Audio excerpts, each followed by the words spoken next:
Selamat pagi, jemaat GKA Gloria yang terkasih dalam Tuhan.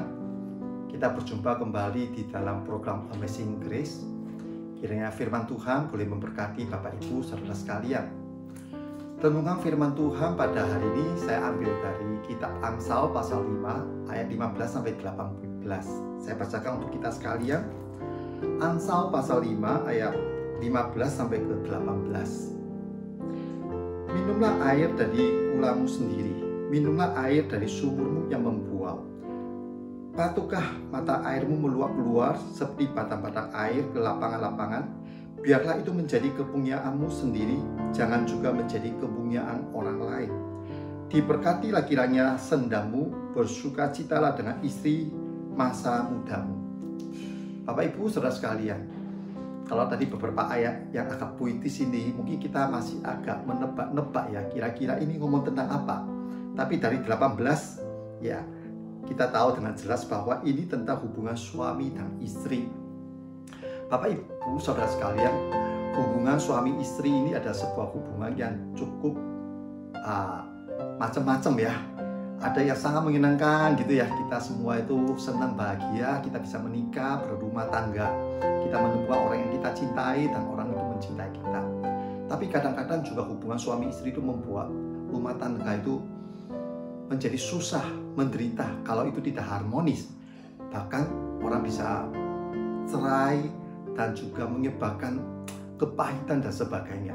Ini yang juga seringkali terjadi di tengah-tengah masyarakat, bahkan termasuk orang yang beriman.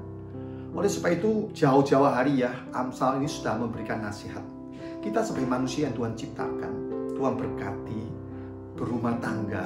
Kita manusia ini Tuhan ciptakan dengan penuh emosi, perasaan. Tuhan memberikan kita laki-laki maupun perempuan bertemu menjadi pasangan kekasih yang saling mencintai. Itulah cinta eros yang kita memiliki perasaan yang bergairah. Maka oleh sebab itu, penulis Amsal itu memberikan kita nasihat bahwa air yang meluap-luap ini, cinta yang digambarkan sebagai mata air yang meluap ini, jangan sampai kebablasan kepada orang lain. Nah, kenapa bisa demikian Bapak Ibu Saudara sekalian? Tentu bukan rahasia lagi. Kita hidup di zaman yang penuh pergumulan, tantangan, baik sebelum pandemi, apalagi di tengah-tengah pandemi. Sehingga ada banyak hal yang membuat kita merasa tertekan, merasa kita itu memiliki pergumulan, memiliki perasaan tidak puas, membuat kita merasa tidak berdaya dan sebagainya. Ini juga menjadi satu bagian perasaan kita. Sehingga seringkali kita juga membutuhkan satu pelampiasan. Apalagi misalnya ya, seorang laki-laki dari tempat pekerjaannya tidak menyenangkan atau di PHK atau mungkin dikurangi gajinya dari bosnya karena pandemi ini. Dia pulang ke rumah melihat istrinya kurang simpati pada dia. Istrinya pun punya alasan kan untuk rumah tangga, untuk anak-anak dan lain sebagainya. Maka hubungan itu bisa menjadi hubungan yang kurang menyenangkan, bahkan bisa retak sehingga berujung kepada sebelum kepada mungkin perceraian dan sebagainya. Di sini dikatakan apa? Keluar, ya, keluar daripada seharusnya koridornya sebagai suami dan istri, saling mencari perhatian, curhat kepada pihak yang lain. Bagian ini Amsal menasihatkan kepada kita harus hati-hati, kita harus menjaga. Ya, kita coba ulangi ya. Minumlah air dari kulamu. Nah, di sini ada beberapa istilah. Kula itu tempat untuk nampung air di rumah, ya, seperti kolam. Seperti tempatnya kita bak mandi ya, seperti tempat tempayan dari batu itu ya, itu batang-batang air ya, dan juga ada sumber air ya. Bapak Ibu Saudara sekalian, ini semua lukisan bahwa cinta kasih itu dari suami hanya untuk istri, yang satu-satunya itu eros itu, dari istri juga hanya untuk suami, jangan sampai kemana-mana.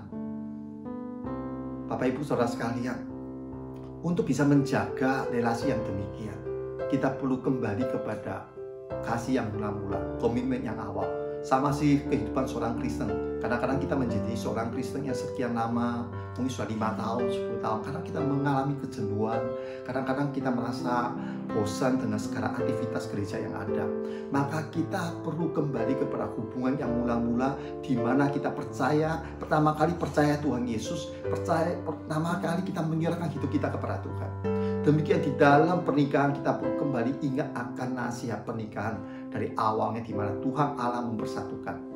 Maka kita perlu membaca kembali Kejadian pasal 2 ayat 2-25, di mana kita satu laki-laki, suami dan perempuan, kita berdua dipersatukan. Kita tidak dipersatukan dengan orang lain, tapi Tuhan mempersatukan kita dengan istri. Dan kita dengan dia boleh saling menanggung beban kehidupan sama-sama. Bukan saya nanggung sendiri, kamu tanggung sendiri, tidak mau sama tahu. Dan juga kita boleh terbuka di dalam komunikasi kita, suami dengan istri. Sehingga kita boleh menjaga keutuhan rumah tangga, dan kita boleh menjalani kehidupan yang berat ini, yang penuh pencobaan, godaan, dan masalah ini bersama-sama. Dan saya percaya kalau kita ambil komitmen di hadapan Tuhan, maka Tuhan yang pada mulanya memberkati rumah tangga kita, yang menolong kita menemukan pasangan kita, maka kita juga akan diberkati, diberikan kekuatan bersama-sama sebagai pasangan suami dan istri. Karena istri adalah penolong ya bagi suami, dan suami adalah kepala yang membawa istri kepada Kristus. Dan kita boleh menjalani kehidupan ini, dan kita boleh menjadi pasangan yang saling menjaga, saling memberkati, saling menguatkan, dan juga kita boleh bertumbuh dan menjadi berkat bagi orang lain. Kiranya Tuhan menolong kita. Amin.